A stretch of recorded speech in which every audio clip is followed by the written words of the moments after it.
दिल का क्या करे साहिब। हमारे प्यारे भाइयों और बहनों, आज आप सभी के बीच एक बार फिर से आ गए हैं। हाई बेस का बेताज बादशाह डीजे अरुण मेरठ वाले। कृपया जो भी दिल से कमजोर है वो हमारे डीजे से दूर हो जाए, क्योंकि जब हम अपना रीमिक्स बजाते हैं भूत प्रेत हमारी डीजे की बेस से धर धर कांपते हैं।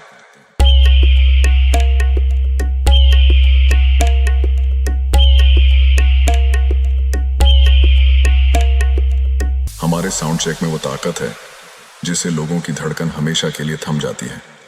और एक बात हमारी कान खोलकर सुन लो, तुम हमारे सामने कल भी बच्चे थे और आज भी बच्चे हो और रहोगे।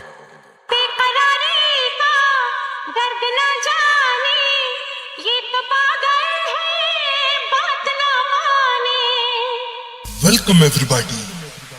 This is DJ Arun Meerut. सभी टेस्ट कंप्लीट।